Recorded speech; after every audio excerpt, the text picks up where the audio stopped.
Okay, guys, now here we are going to understand how to use Maven for different purposes, like in a end-to-end life cycle of any project. What developers do, like if he takes up any application for development, so what all different phases he exercises against that application and how the Maven can be used for that purpose is what now we are going to start discussing about. So we have created this project, a calculator API. On the colon we have got a calculator API project created. It has got src main Java. This is a source directory. So the application which we are now going to build, the source code of that application we are going to build in this directory.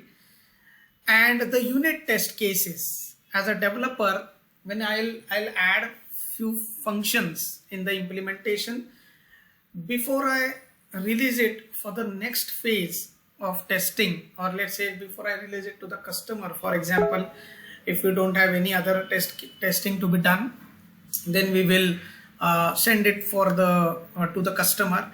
But before I do that, I want to get it unit tested. So those unit test cases we are going to write here. Now let's start. So in src main Java, this is our group ID which we had mentioned, which is a package folder. Now here we will create one file public class calculator API.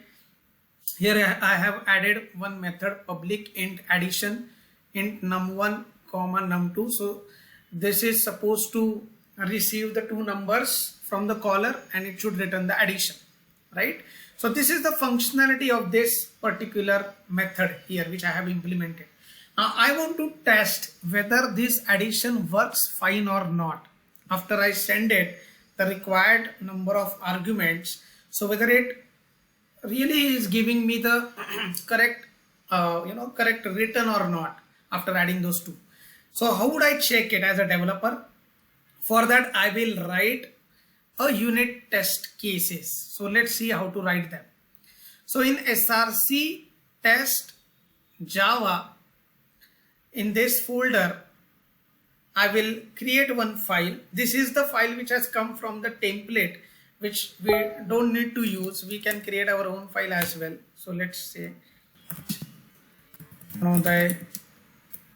the public class test calculator API is my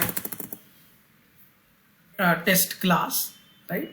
And here we will write. So here I'll say public void and test addition with positive numbers.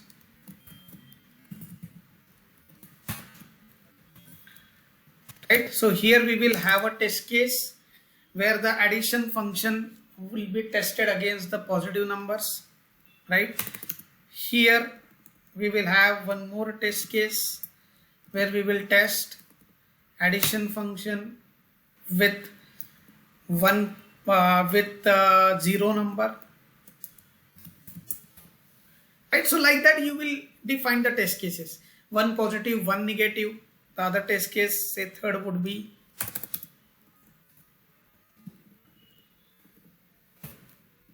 test addition with one positive, one negative, right? So these kinds of test cases we will write now. Now what we will do first is public void create object. So we need a object to be created before we can call the methods from that calculator API class which we are testing. So our calculator API class, I'll just keep that open as well in front of you so that you guys would be able to understand what I'm doing. So here, just a minute, let me see. Okay, this is our test case class. So let me save it first.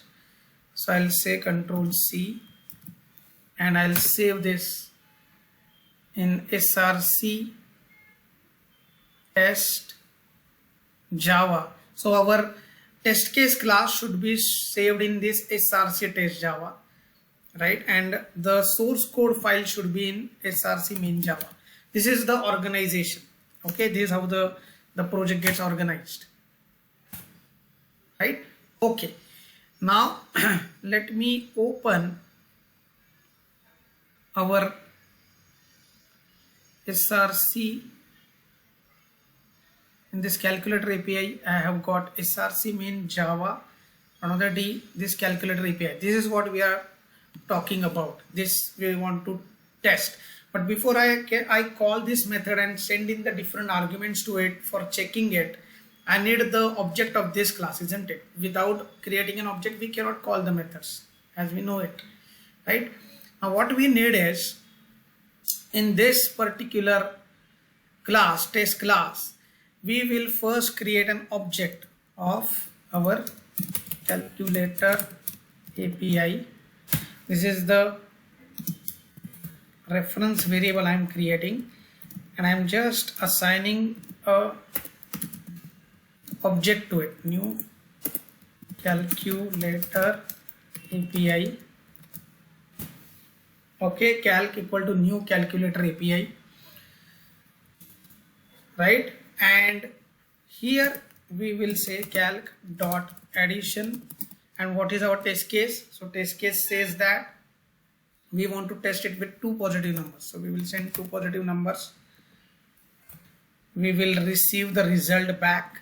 So I'll just define one variable here at class level, res, which I just put it to 0, and I'll just receive this return to in it res. So now what is my checkpoint here? So my checkpoint is this res should be equal to 30. So addition 10, 20. So my test case is whether it returns me 30 or not. If it is, then it is working fine with the positive numbers. If I am calling it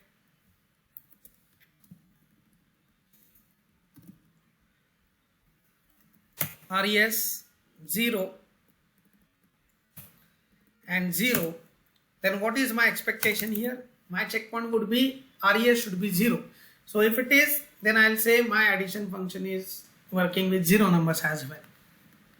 Right, this is what the unit testing, guys. This is unit testing which developers do as a part of their coding, and that is what Maven is actually all about. So it triggers the whole end-to-end process against our application.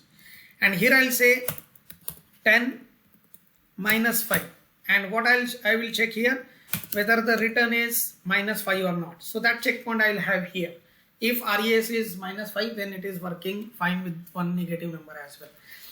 Now when we will run this, how would we know that this is the function which, because this is to be done first, the creation of the object, and then you can mention like this test case is important for you, so this one is to be run first, then let's say this one is to be run next, and then this one is to be run next. So you need something here which will run these functions in an order, and then you would be able to get the report as well. You need a report as well, right?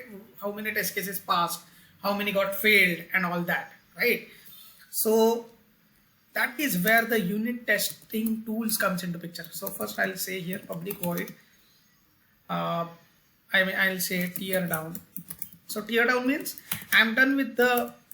once I'm done with the testing of the thing, so I'll just set the object calc to null so that it can be garbage collected. So now let's understand, this is very important, and this is very important to understand where the unit testing tools comes into the picture, like TestNG, JUnit and all. So let's understand. Just a minute, guys.